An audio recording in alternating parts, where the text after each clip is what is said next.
Well, good morning, Cam. Hello, sir. How are you? I am doing well. Hello there. Little fun. I have a new soundboard today, so good. Uh, so that makes you Obi-Wan and that makes me Luke Skywalker, huh? Maybe I don't All right. know. But anyway, how are you doing, man? I'm all right. Yeah. It's a Saturday. We're here. Um, Getting my oil changed in my car later. Yeah. Hey, that's an exciting day. That's all I have planned. Podcast and oil change. And what the rest of the day holds, we shall find out. The suspense is always what else are they going to find to try and recommend? Well, I know, yeah. Well, last time I went and got my oil change, it cost me $1,800 because they had to fix my back brakes. And Mm-hmm.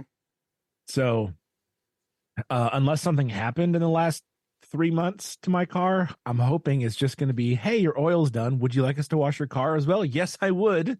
Now I can go home. So there's a reason why I now take my car to the dealership Yeah, that's where I'm to going. yeah to get it done. Whenever we went to one of these like 10-minute quick lube places, it seemed like every time we went there was something new that they wanted to do to the car. And and it's like, dude, I was just here 3 months ago. What's changed in 3 months that you want to add a bunch of services on to my visit? Like that doesn't make sense. So yeah, but going to the dealership, I kind of feel I trust them a little bit more. The last time I was in there, they're like, your tires are starting to get a little low. We may want to look at getting a new set of tires on your car, which I am not looking forward to. But Yeah, those are real cheap. yeah, so well, I almost died. Uh, Baking powder? Not really, but no. So the Monday after our last recording, I don't remember the date, but it was a couple weeks ago. I was at work and I just got like really bad chest pains right in the middle of my chest, and it went up into my throat and up into my jaw, and I'm like, this is weird and not okay. And now I've gotten little things like this in the past, but this time it kind of scared me. And of course, like an idiot, I went online to search chest pain and Well, yeah, everything. it just means you're having a heart attack, Yeah, it right? just means I'm having a heart attack, according to the internet. So I I drank some water, I walked around a little bit. And everything went back to normal. I was fine. So I didn't, the only thing at that point was my anxiety about I might have just had a heart attack. So I probably should have this looked at. So I made it through the rest of my shift. And You're such a guy. so, and then I went to bed that night, woke up the next morning. We had Bible study, and I was so just like crippled with anxiety. I'm like, I have to go in and have this checked out. Anytime you say chest pain, you should probably go in and have it checked out. Just guys, don't be stupid. Um, so I went into the hospital and went into the ER. And by the way, little pro tip: if you ever want immediate service, say chest pain. They take you in right away. so, but but I had to tell them like 3 or 4 times, I'm not having pain right now. I just need you guys to check it out. This is not like a super situation or anything, but I felt like I was a car in the Indy 500, and the pit crew was just come out, and like, everybody was around me. They were hooking me up to the EKG. They're taking blood. They're just like Yeah. sticking stickers all over me. And I'm like, wow, I didn't realize I'd get quite this much attention. Normally I don't get that much attention when I go to the hospital, but so that was exciting. And in the end, they just looked at me and they're like, well, we're going to release you because there's nothing that suggests that you had a heart attack or that you're in danger of having a heart attack. She's like, you're low risk. So we're just going to let you go. And if you have any issues going forward, come right back in and we'll take a look at it. So I had an appointment already set up with my doc that Friday. So I have a little bit more peace of mind at this point. And so I went in to see my doc, and he's like, I think I know what this is. And I says, yeah. He said, do you have problems with like acid and heartburn and stuff like that? And I says, well, from time to time I do. He's like, well, that's what that was. I'm pretty I confident was that wondering. that's what that Yeah. was. Is you had acid, and sometimes it hits nerves, rather than coming up and being like the traditional heartburn.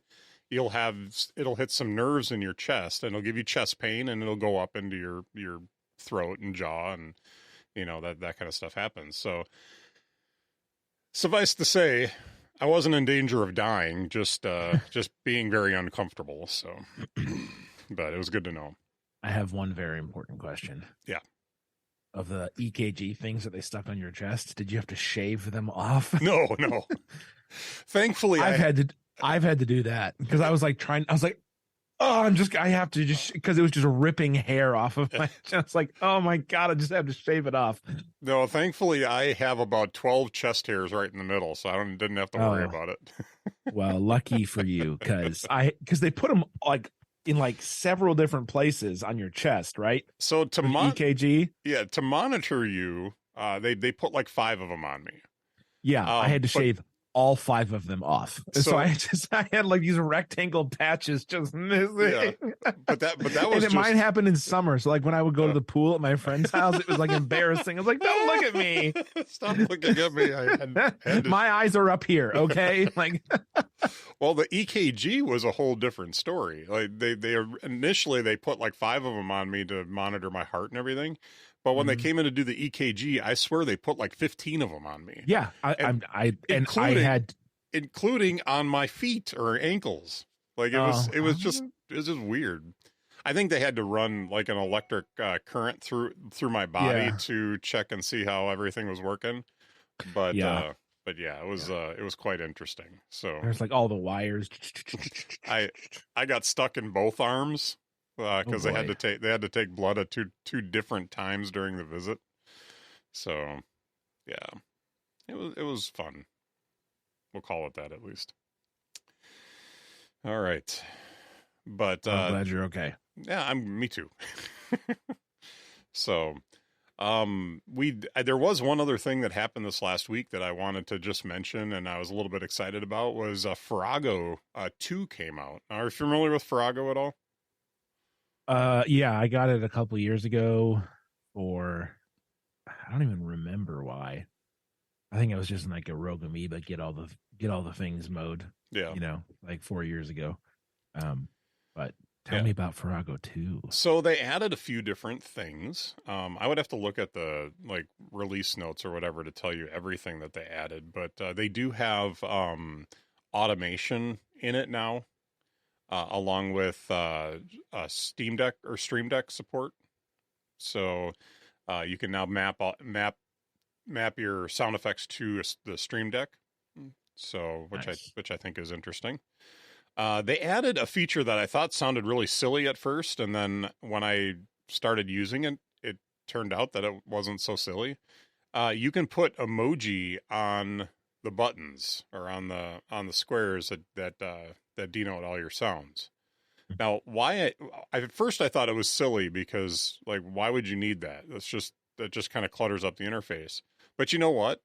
It actually works really nice because I can look at the sound effect and know exactly what sound effect is right away because I've gotten used to like seeing the emoji. So for our correct and incorrect predictee sound effects, I've got this one and that one. I have a Classic. green check mark for correct and a red X for no or There you wrong. go. So that's kind of nice because I can see that very visually on the screen. So it's very cool. Nice. So What other treasures you have hidden? yep, I have a few others in here. So Yeah, and we shall let them come organically. oh Don't shoot, want to force it. I should have. There's another one that I had in my I have a app on my phone that's a soundboard as well, and there's one on there that I need to get into here. So, but I'm not going to say what it is. So Let the anyway, suspense continue. All right. Anything that you've thought of that you would like to discuss before we get into our main topic today? Um, Not that I can think of, really. All right. Just Oh, I'm good with jumping right in if you're good with it. yeah, let's jump in. And I don't We have got a things to splashing sound discuss. effect to get us in there, but I do have this. All right, so we are doing a series, or we decided to do a series on our wish lists for WWDC over the next few episodes. We've got 3 episodes before our predictees episode on the 3rd. So we I thought we'd split this out a little bit into the different operating systems that they should be announcing updates for at WWDC.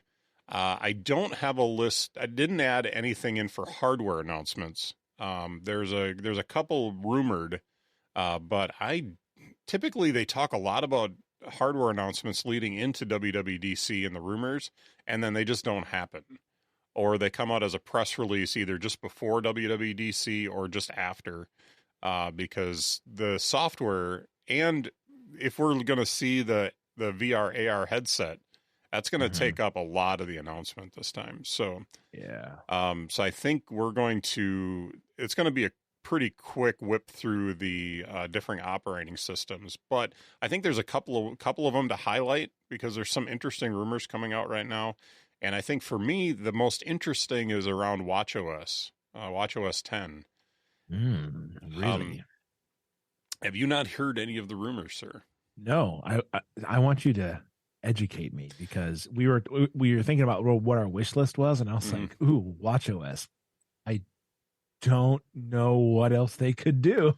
So So I'm happy to be educated. there is a rumor out there that there's going to be a very almost a iOS 7 like revamp of the interface.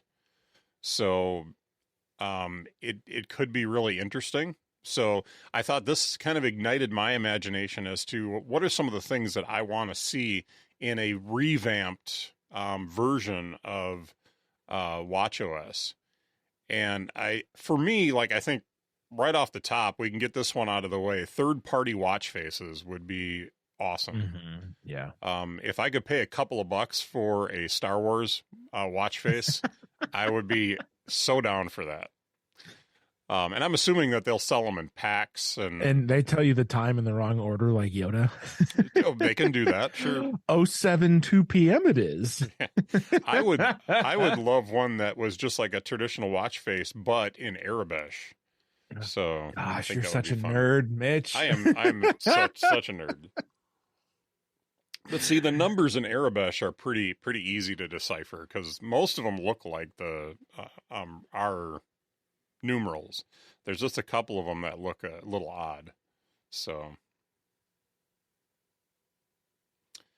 but that would be fun. Third party watch faces.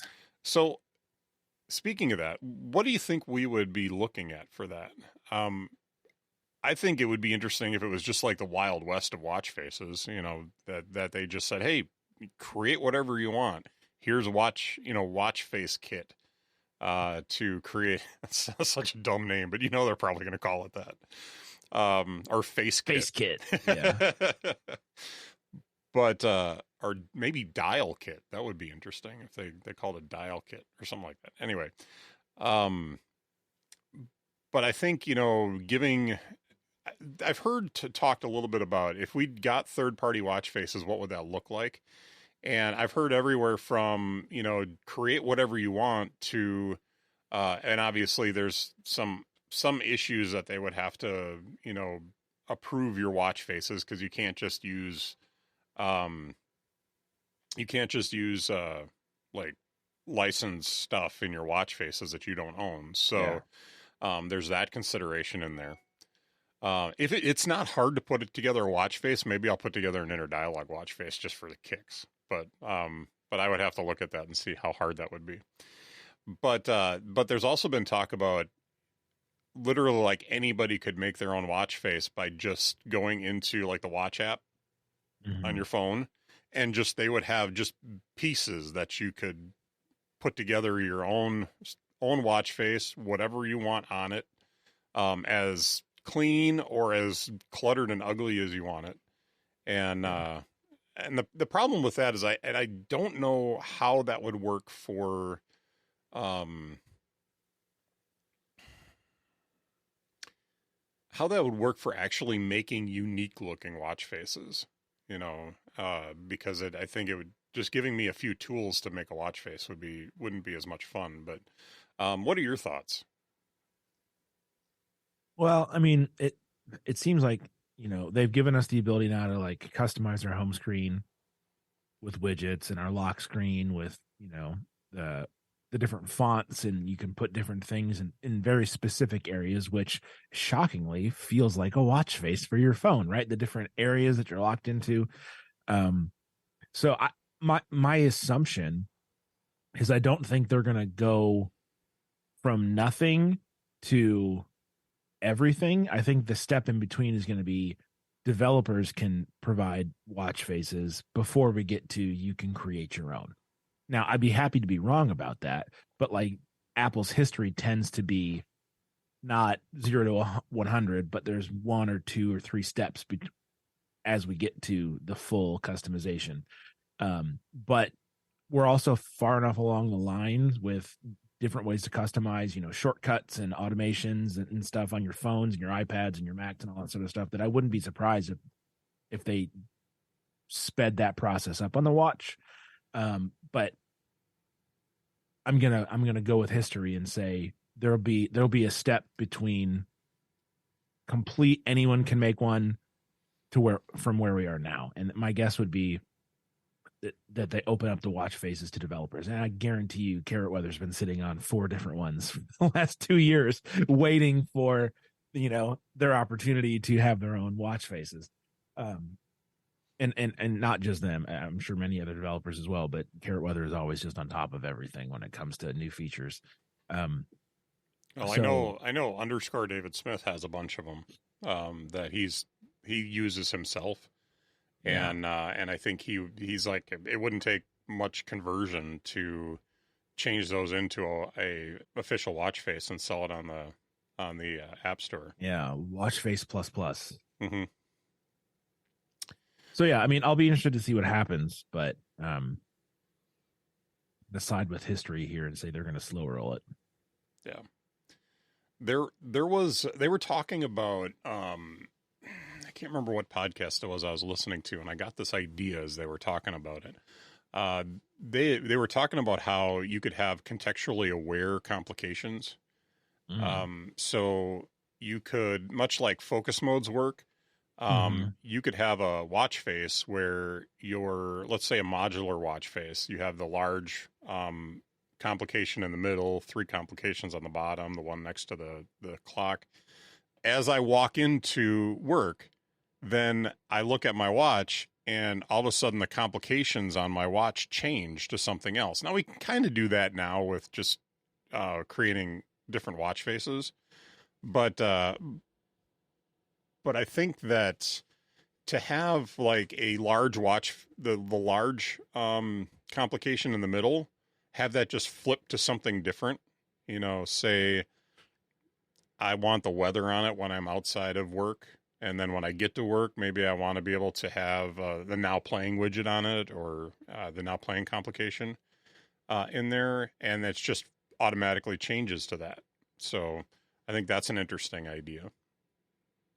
I think it'd be interesting if um, like the large complication like that looked a little bit more like a widget versus the way they look now, where they're more transparent or uh, something like that. I think it'd be interesting if they offered that ability.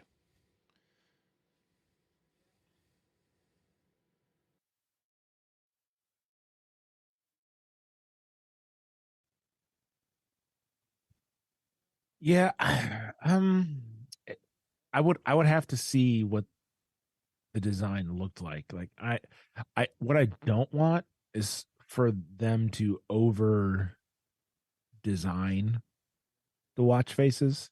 Like there, you can already have a really high density of information on there, and I would not like that to increase, or I wouldn't want it to get too cartoony. You know what I mean? Like, um, because yeah, it's just such a small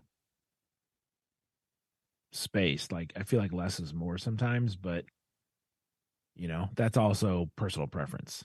You know what I mean? That's not like a law. That's just and that's why there's certain watch faces that I don't like that others enjoy, and vice versa. And so I think if they do open it up to developers to make watch faces, people will be able to pick the ones that really work for them, and that's totally fine, and that should be allowed. So we'll see. Here's another thought that I had too is what if they gave us like complication stacks? So say you had that center large complication and you could swipe up and down on it to change it to like say three different uh complications. Interesting. Yeah, I mean that's what the widgets do, right? You can do that with the widgets, the Mm-hmm. stacks, and all that. Hmm. Create a complication stack. Yeah, I'm like literally playing with my watch right now, trying to see how that would feel. Yeah, because Um, it would be a little. yeah, I it mean, would it's a have to be, tight space, but your finger would have to start out on the complication and swipe up or down to change it. and that would have to like that wouldn't work with the corner ones, right? Right. I It mean, would, yeah, it could, but it'd be weird. that would be a weird interaction. Yeah. No, I to be honest, I'd never thought of that before. You said it, so that's an interesting concept. Yeah, I don't know how I would use it, but Yeah. that does feel like a potential expansion of the watch face, right? To increase the information you have access to without increasing that information density, right? Right. So interesting idea. Interesting idea. Um, what else would we want? I'm trying to remember what else they've talked about with WatchOS. That was really the big thing. Was just that they're gonna look at doing a redesign of the look, which I don't know what that would look like. And I've seen um some concepts of what Mhm. people have thought they could do, which I think are terrible. Honestly, um, they there was one that I saw that it basically changed the app cloud. Which, if anybody's using the app cloud, knock it off. You can use a list view. But if you were using the grid or whatever they call it, changing that into a more iOS-y like grid of square, uh, rounded rectangles, but Mhm. then being able to add widgets in that, which I think is just, man, it's just not good. I mean, I don't use that to begin with, and then Mhm. to have them like adding widgets in there and stuff like that. I'm not even sure how you would go about managing a screen like that, but I don't know. Do you use a grid view? I to be honest, no, I have the cloud view, and it's only because I forgot the list view was an option. Okay. So I will be changing that after the show. Yes. Pro tip: if you are using the cloud view or I think they call it the grid view, you can long press on the screen and it will give you the option to change it to a list view. And I think the list view is far more manageable. Just because Oh yeah. I got big fingers and I can't trying to tap on those little tiny circles is not good for me. Well, and I don't understand the way that they're ordered in that Hmm. cloud view. I mean, you can you can move them around and much like you can on iOS, but that's I can awful too. mess with that. Yeah. Yeah. I think if you go into the phone app, you can actually go in and customize it. At least you Yeah. used to Well, be able to, but I've already changed it to the list view. yeah, So the list view is better. It's just an alphabetical order, and it's fine. discovering apps I didn't realize I had downloaded to my phone. Right. Early on, I think it was my first watch. I was very selective about stuff that went to my watch, and then the last couple of watches I've had, I just flip on the install everything, and so yeah, everything's in there. But yeah, WatchOS 10. I don't know outside of like a huge like what would they do for a huge interface redesign? Uh, Um, I don't know because it's not like they're ditching skeuomorphism all over again. You know what I mean? yeah, I mean So maybe they're gonna purge out some old watch faces that aren't used. I mean, because that list is getting long. I don't know if you've yeah, been in there recently, but there's a lot of watch faces in there. Maybe they'll rather than getting rid of them, they will categorize them. So you'll have your round faces, you'll have your you know info faces, have your artsy faces, different things like that. we shall see.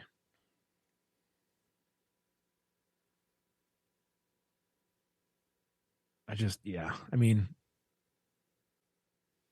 it doesn't feel like there needs to be a massive overhaul of the UI, in my opinion. Yeah, But it has also kind of been the same for a really long time. And I'm not necessarily a fan of the change for the sake of change, mentality. But if they can improve it or streamline it or whatever, then sure, why not? But I honestly I don't have any inclinations other, than what you've brought to this discussion. yeah, I would really My like. watch is fine. You know what I mean? Yeah, I would really like that wayfaring watch face that they had for the Ultra available to all the watches. Yeah. Well, we'll see. I have to keep premium things premium, right? Yeah, but you can just make them delayed. That's another strategy. Yeah.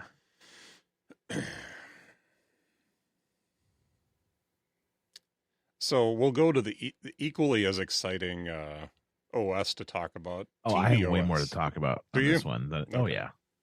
So if we were to get a major redesign of tvOS, which there's nothing rumored about this, what would your wish list be for tvOS?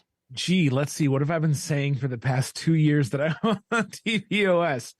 I want a dashboard view that's instead of just the grid of apps. I want a dashboard. I want it to actually be a home hub where I can control all of my HomeKit items instead of just seeing my cameras in the sidebar deal.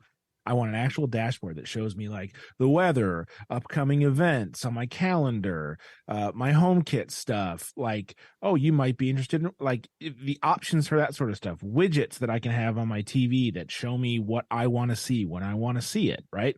I want an actual dashboard view, and then when I want to go to my apps, I go into the current standard view, right, which is the grid of apps. If I want to watch, a different streaming service or play a game or play music or look at photos or whatever, like that is a feature that shouldn't be the home screen.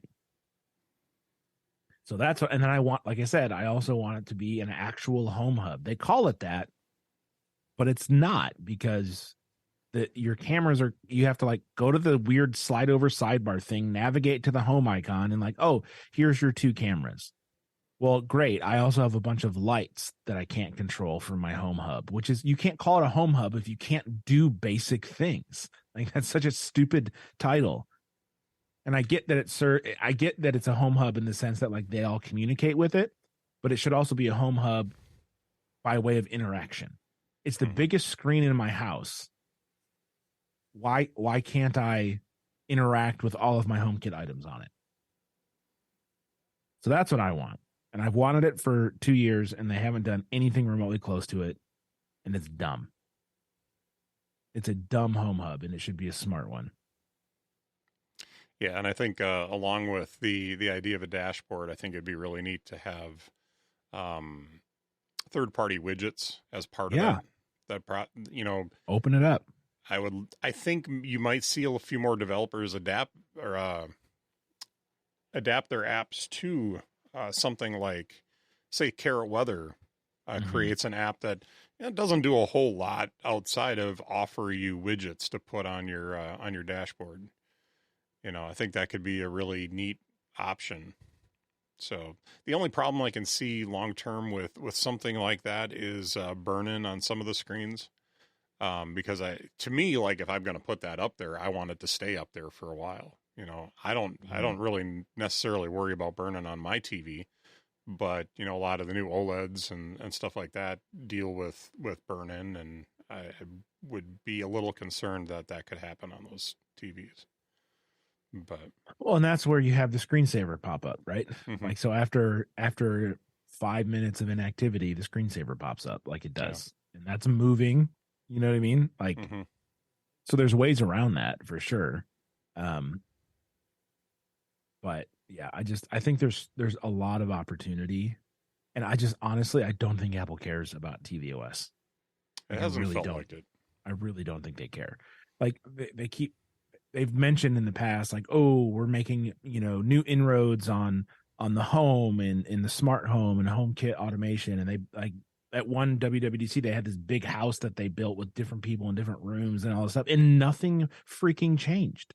Like Yeah. it was the most overblown deal. I remember watching it and getting really excited, and then at the end, I was like, so now I have to go into the sidebar and click the home button, and that's how I see my like I was so underwhelmed and so disappointed by it. I was like, this is such like they made they they overpromised and underdelivered, Yeah. which is the exact opposite of what you want to do.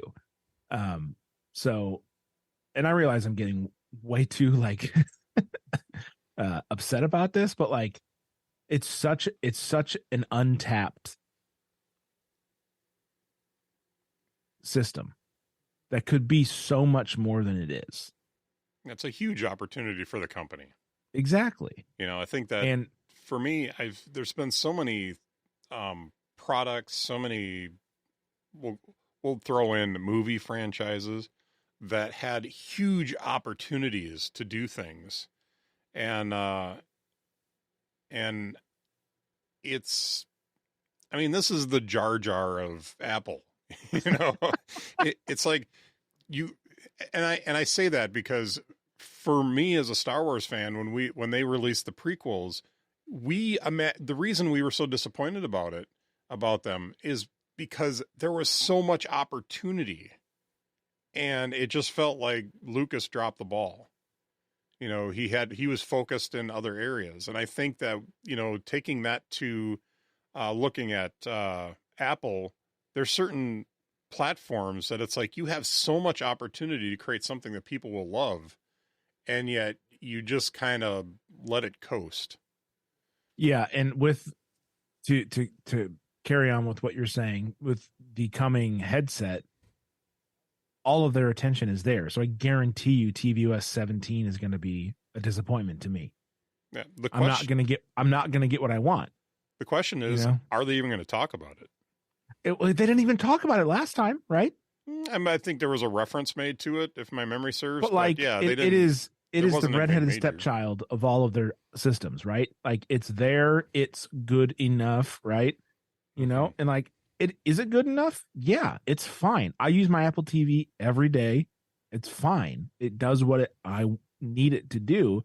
But to your point, there's the opportunity to make it better in a bunch of ways, more useful, more informative, more functional, uh, is especially with the increase in smart home technologies and the Matter platform and more people using smart home technologies and stuff becoming a little cheaper, like, and the ecosystems becoming more robust. Like it is a obvious opportunity for Apple to make a product that people will want to use because of the functionality and the ease and the simplicity that you can do these things in through one, home hub, right?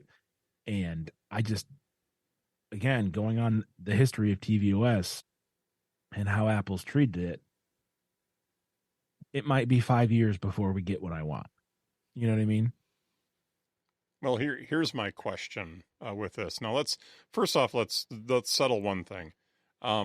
you don't need an Apple TV to be your home hub. Correct. You can use an Okay. iPad. So, But guess what I can do on an iPad? I can turn my lights on and off. yeah. Guess what I can't do on a TV? Mm-hmm.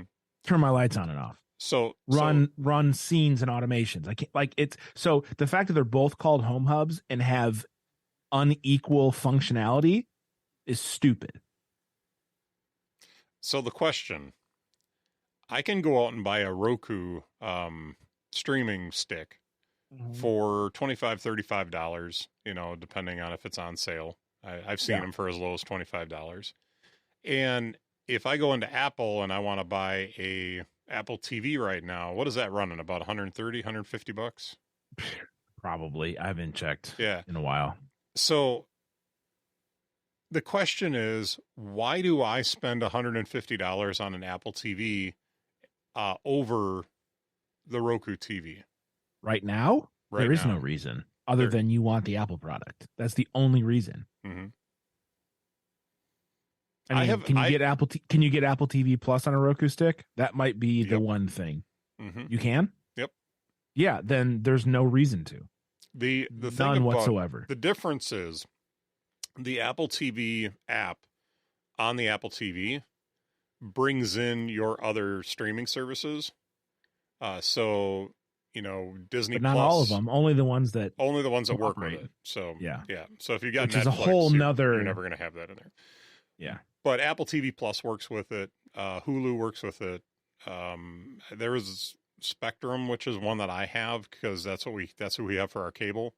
That app works for it with it. There's a lot of apps that work with. I mean, it's more apps work with it than don't.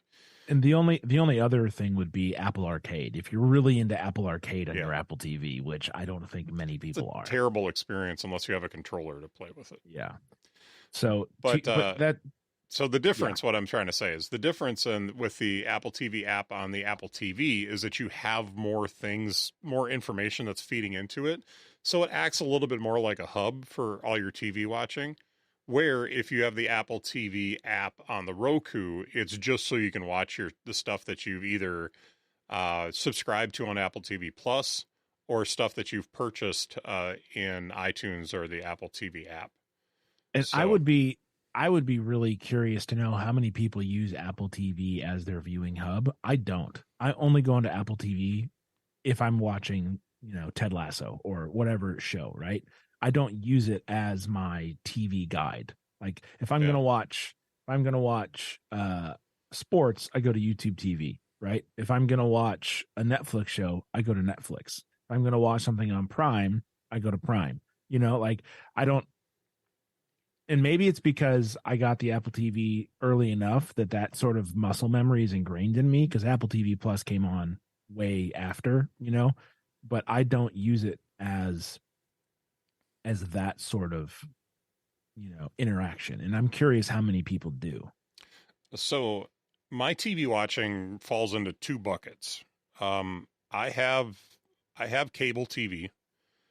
We were cord cutters for the longest time. And what it really came down to was price.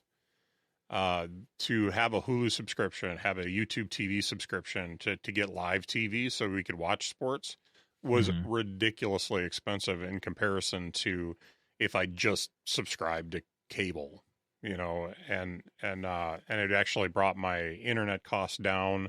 So all in, it was cheaper for me to just be on cable than to try and get like Hulu with live TV or, and I haven't, Fubo TV has popped up as an option since we did this.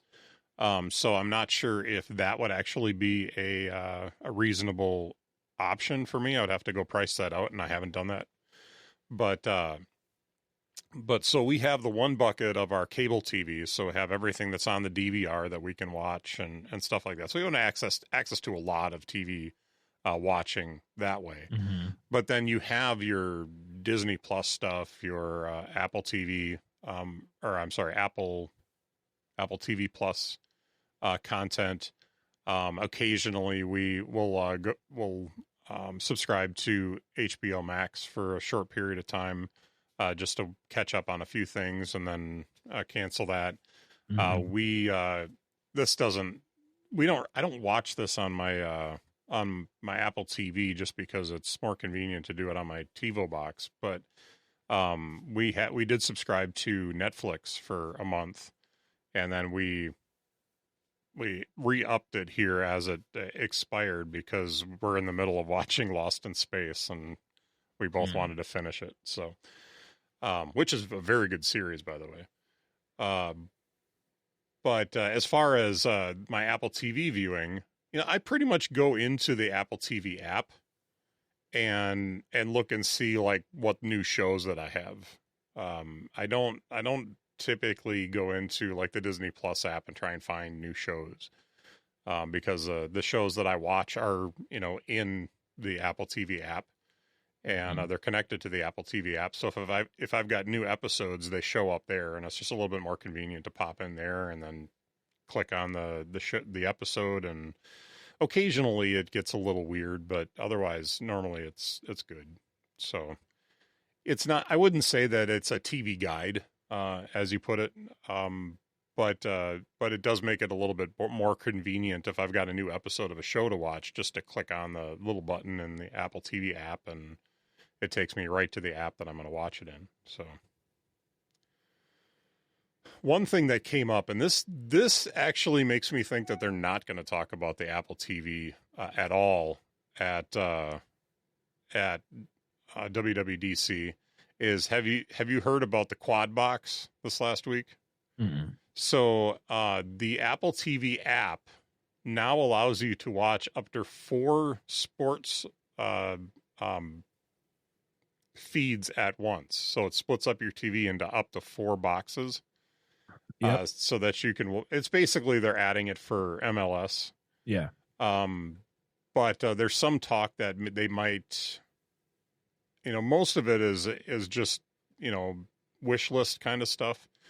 But there's some talk that what they really need to do is take this system wide and make it so that you can open up apps in different screens, and that way you can have if I'm going to watch the baseball, I can have it in one app, and if I want to watch a football game, I can have it streaming out of another app or in the same app, or however they manage to be able to do that.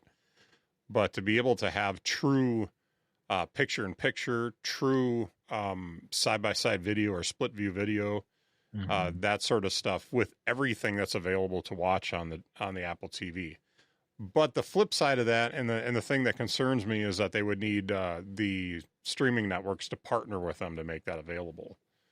So, and I don't know that they're always real good Yeah. about doing that. Well, because why would they want to share screen time with other apps? There's truth to that. Yeah. You know. Um.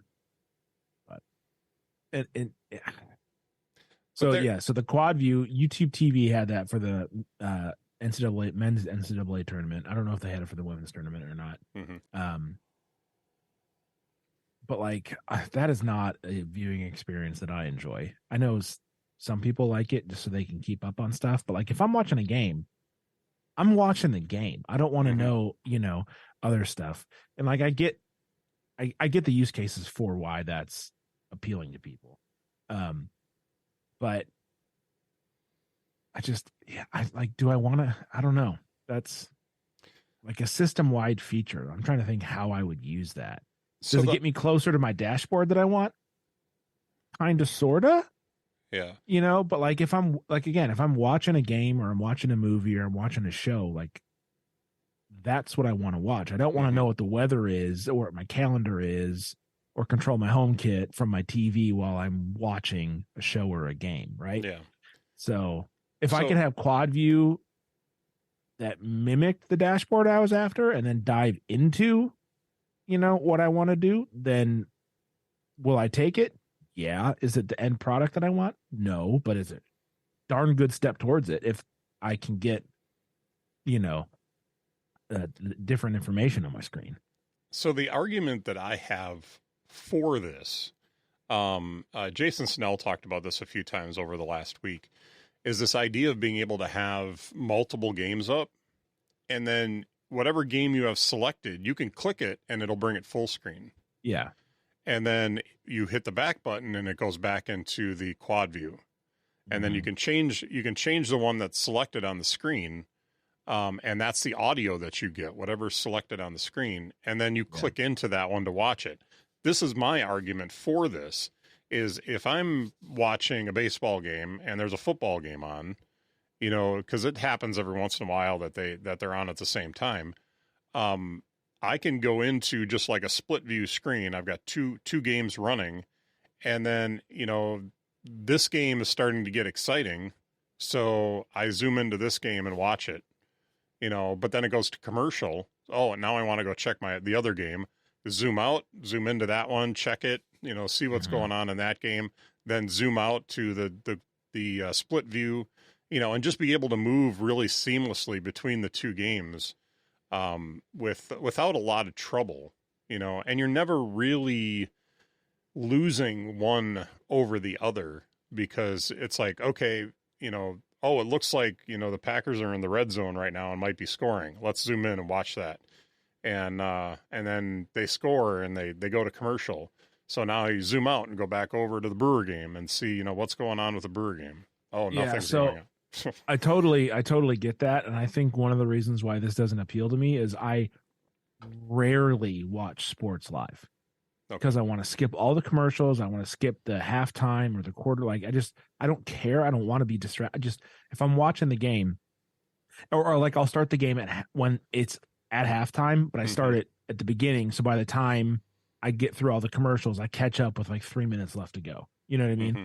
And so again, in that use case, split view doesn't matter to me because Yeah. I'm watching the one thing that I want to watch when I want to watch it, Mm-hmm. because it's not always convenient for me to watch it live. And then even if it is, like I said, I don't want to deal with the hour of commercials and the halftime break. I don't save your ads for somebody else. No, Um, and I totally agree with you, because a lot of times if if it's a noon football game, we're not home until 12:30, 1 o'clock anyway. mhm. And so usually, starting the game from the beginning at that point gives us the ability to at least get to halftime and be able to skip ahead to the second half. And then we Mhm. might have to watch commercials during the second half. But yeah, you can usually get it down to watching a game in about 45 minutes to an hour if you're really on the skip button, because it's a 40-second play clock and a 30-second skip. So, do the math. You can just skip the I'm BS not in that between the aggressive. plays. So, But I get what you're saying. But yeah, but like there are moments where like the March Madness tournament, right? Or hmm MLS Saturdays where there's 4 to 8 games going at once that like if you're really into it, that's a really cool feature. hmm But and should they pursue it? Maybe, probably. Am I the person that's going to take advantage of it? Maybe once or twice, but not regularly. I'm just right. not that kind of, that's just not how I choose to uh, watch the things that I'm interested in. But is it convenient at certain points? Absolutely. Like, would I have used it during March Madness? Yeah, and I did because YouTube TV offered it. And like the first 2 rounds where there's just game, like all day long. Yeah, but generally I don't care about any teams that aren't my team, right? And that would be teams from Detroit or teams from the University of Michigan. So like I have a very narrow like sports that I care about. Am I going to have the Cincinnati Reds versus the St. Louis Cardinals over here, and then the Red Sox and Yankees? No, one, I baseball bores me, and two, I don't care about any of those teams, right? So I don't know. Would I do it for college football? Probably, and that's just because football you only get 12 games. hmm You're guaranteed 12 games a year. If you get a conference, championship game or a bowl game, that's bonus, right? That's free Right. football. But like there's the scarcity of the time that you get to watch football. And like we've talked about this before, I just really like college football. I like it more than the NFL, and we disagree on that, and that's fine. So that would be probably the one sport uh, that I would take advantage of the quad view is because sometimes like Michigan's playing and Oregon's playing, and and just good football is going on, and it would be nice to you know for a few minutes see what's going on and hop into the good. But generally, if I'm watching something, that's what I'm doing. I don't want to be distracted by other stuff. Right on. See, I told you I had more to say about TVOS. I didn't watch it. I was going to say, I didn't expect to spend this much time on TVOS today.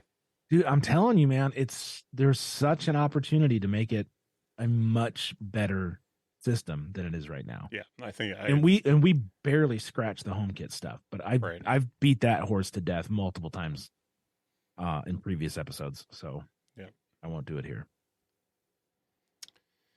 Well, you've heard our wish list for these two operating systems. I am on the fence right now as to whether or not we're going to do Mac OS next and wait on iOS and iPad OS, or if we're going to do iOS and iPad OS next week or next time. I'll leave it up to you.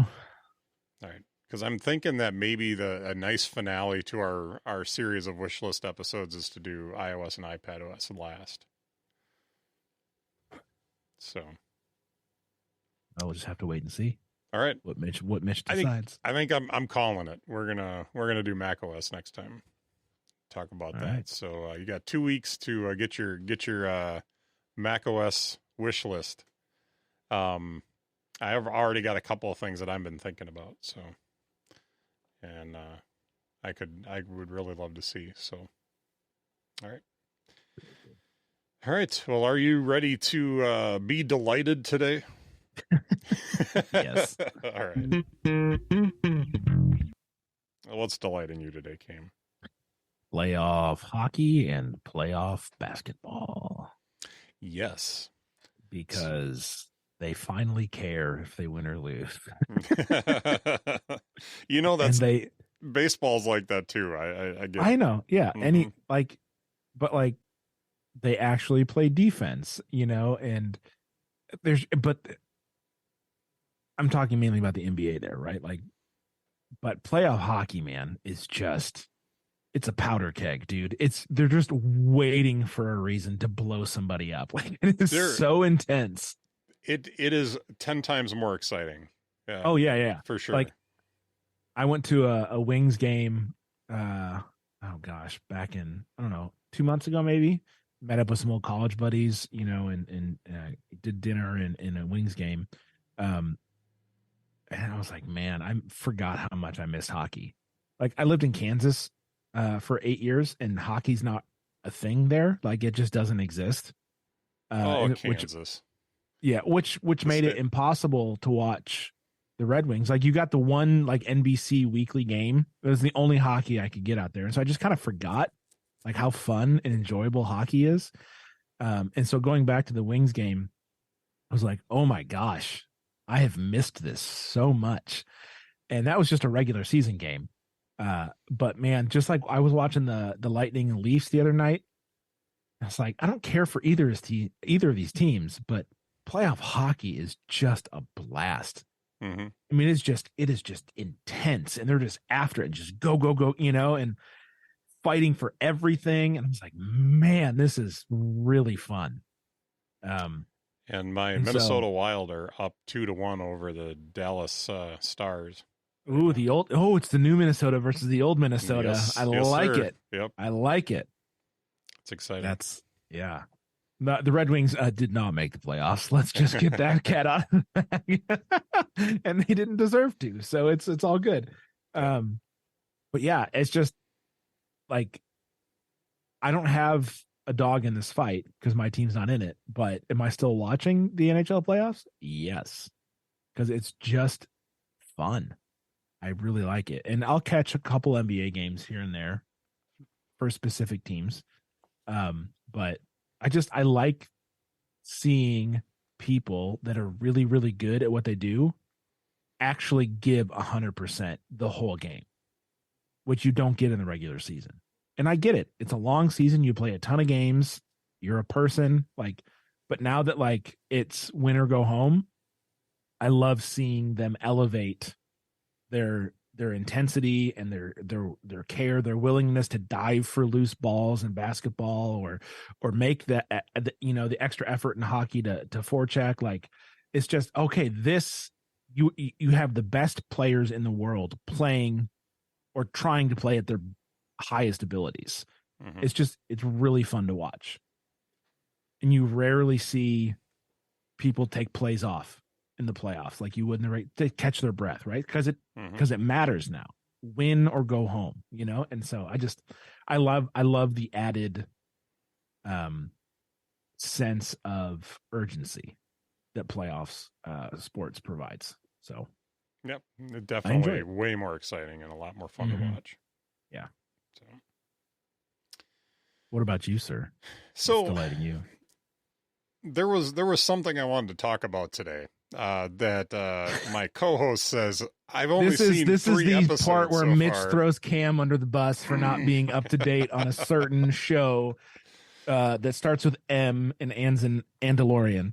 I'm just gonna say that the Mandalorian season 3 finale was this last Wednesday, or released this last Wednesday. Yeah, and I'm only 3 episodes in. So I en- I enjoyed this series quite a bit, and well, that I'll just leave it at that. I'll tell you what. I will finish it before our next episode, and then we can have a discussion on the Mandalorian Okay. before or after we talk about Mac OS. I will leave that up to you.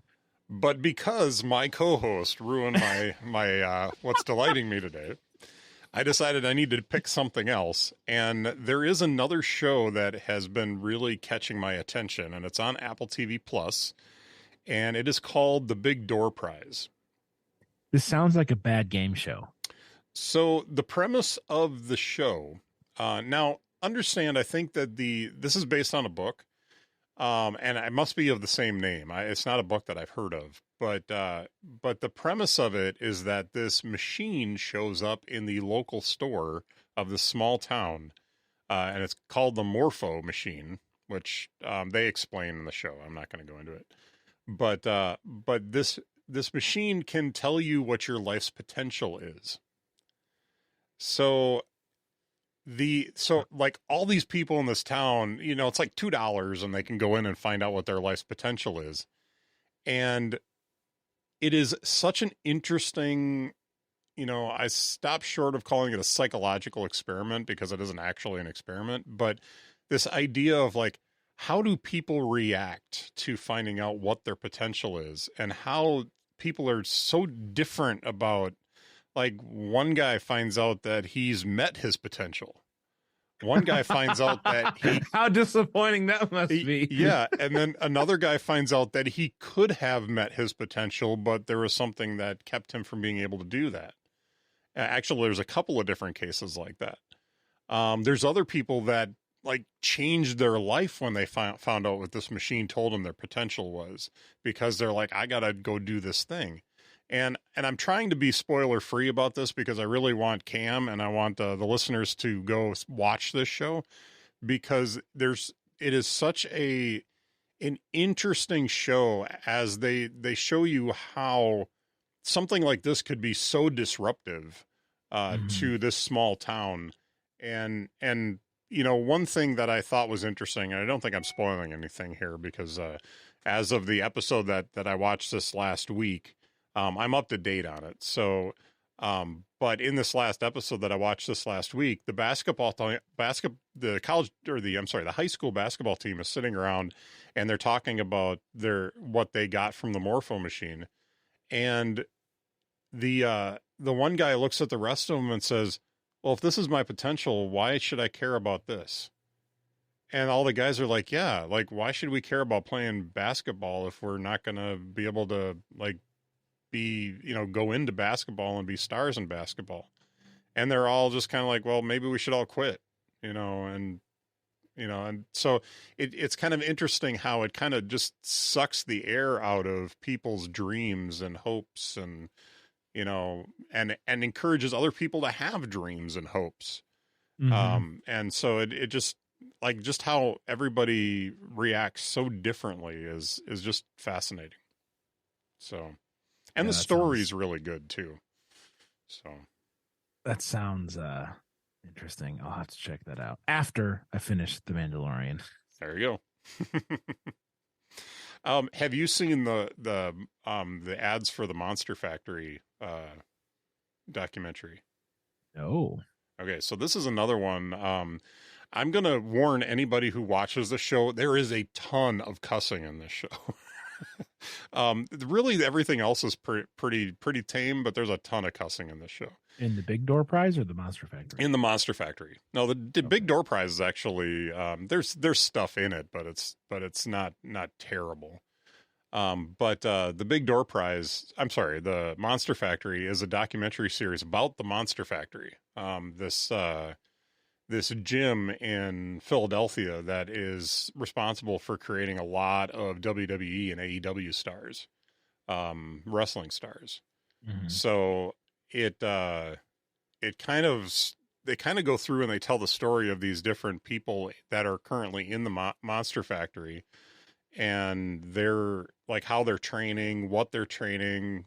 They do an interesting thing a few episodes in where they go through and they define the all the like wrestling terminology that they use throughout the show, which I thought was kind of funny, but was good. Well, You know, I mean, yeah, I mean, smart, right? they tell you what a bump is. You know what a heel is, what a baby face is. You know, and kind of give you what it means to get over. You know, and stuff like that. So I thought that was kind of interesting. So if you're watching it and you don't know much about wrestling and the wrestling terminology, they kind of give you a 101 so you understand what they're talking about. So it And was that's good. on Apple TV. That's on Apple TV Plus. Yep. Really? It's a six episodes right now. I don't know if they're making any more of those, but there's 6 episodes right now that go through and talk about the Monster Factory. So yeah. So if anybody's ever had any kind of like any interest in professional wrestling at all, I think it's just kind of an interesting documentary to watch. So I would not have guessed that would have been on Apple TV Plus. I thought it was an odd option too, but they've been putting a lot of good stuff on Apple TV Plus lately. I really enjoyed Shrinking, with the exception that it's really crude at times. So that's not something that I wouldn't recommend it to my parents or anybody I go to church with. I'll put it that way. There's in a few spots the crudeness gets pretty filthy. So, but I mean, it's professional wrestling. So. Oh no, I'm talking about Shrinking. The this other show. Yeah. Oh gotcha. Sorry. Yeah. I've heard that one's good, but I haven't watched. I saw the trailer for it and I was like, yeah, that could be fun. But I really loved Harrison Ford on that show. Having a dad that has Parkinson's, and in the episode he finds out he has Parkinson's, and then a lot of the emotions that he has about that, and just telling his daughter that there was a point at which he makes a couple comments that I teared up at because I totally get it. Like having my dad going through Parkinson's right now. There was a comment where that Harrison Ford's character makes that he's not telling his daughter about it because he doesn't want to be the old sick guy that everybody's got to take care of. And he puts it a little more eloquently than that, but I know that's how my dad feels. And so it was a little bit heart wrenching for that, and as much as you try not to be that person that is being overly cautious or really trying to take care of them, it's really hard. I pretty much any time that we're out in public and we have to go up a set of stairs, I strategically put myself behind my dad, just in case he falls, because I know that nobody else in the group is going to be able to catch him. So I make sure that I'm behind him just in case, but at the same time, try to not make it obvious. Because I don't want him to feel like I'm always doing that, or I'm always trying to take care of him, or always trying to protect him, because I don't want him to feel like he needs that. That makes sense. Yeah. So. Yep. But anyway, but yeah, so the Big Door Prize, highly recommended. I think that from a family viewing aspect to it, there's some cussing in it. There's maybe a little bit of vulgarism in it. I haven't really noticed it, so it probably isn't a whole lot if there is any. But otherwise, I think it's a really, really good show. It's really interesting. So yeah, that's what's delighting me today. Yeah. Good stuff. Mm-hmm. All right. Well, I think that about does it for us today. So if you are listening to the show and you'd like to know more about us or get the feed for the show, I don't know how you're listening if you don't have the feed for the show, but if you want to check us out, you can find me at mitchcraig.online. And Cam, where can people find you? CamBrennan.com. Okay. And I would like to put just a little bit of a pitch in. I'm gonna tread lightly on this because we could probably go into an after show on this, but I should have put this in follow up at the beginning of the show. But we talked last time about Notion and whether or not we could take and ingest spreadsheets that we made in Numbers or Excel or anything like that into Notion. Well, I figured out after we got it done with the episode, I went upstairs, I started banging on it a little bit. And if you export as a CSV file, you can import the CSV file into Notion and it formats it pretty well. I wasn't disappointed at all at the way it formatted it in. The only thing that I would caution is your first column is going to be the column that is like your header column in Notion. So whatever you want to be the most important part of your spreadsheet or like the anchor of your spreadsheet, make sure it's in that first column before you import it in. Otherwise, it can get a little bit weird. So I imported my my Star Wars book and movie and TV show timeline into it, and did a little bit of editing and added some stuff that wasn't in there and stuff like that. When I did that, it made the header column the timeline or the dates that stuff was happening. So I would have probably preferred that would have been the title of the book or the title of the TV show or whatever. But it is what it is. I'm not going to go back and change it. I could go back into the spreadsheet and resort some stuff and move some stuff around and then re-import it. But it's working out just fine the way it is, and I'm fine with it. So, and I have shared that on my website. So if you go to mitchcraig.online and click on, I have a link at the top of the page. It says other stuff I do or something like that.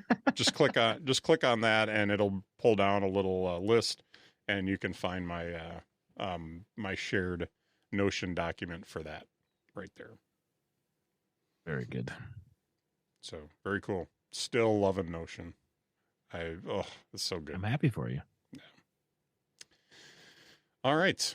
Well, that about does it for the show today. We'll come back in a couple weeks here and talk about our wish list for macOS and what we'd like to see in macOS. If you're listening, reach out to us through our websites.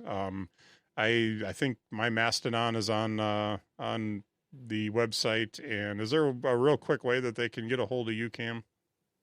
I need to put my email. I haven't had social media on my phone for like 3 months, and it's been glorious. And I don't check it. So I need to put my email or something on my website or a contact form or something. I've toyed with the idea of putting a contact form on our on the inner dialogue page on the website to just so people could reach out to us if they wanted to. So I might do that. So look for that. And if it's not there, I just haven't done it yet. So cool. Alrighty. Well, it's been fun, sir. You have a good week, and we'll see you back here in a bit. Just in a couple weeks. Likewise. All right. Farewell. Later.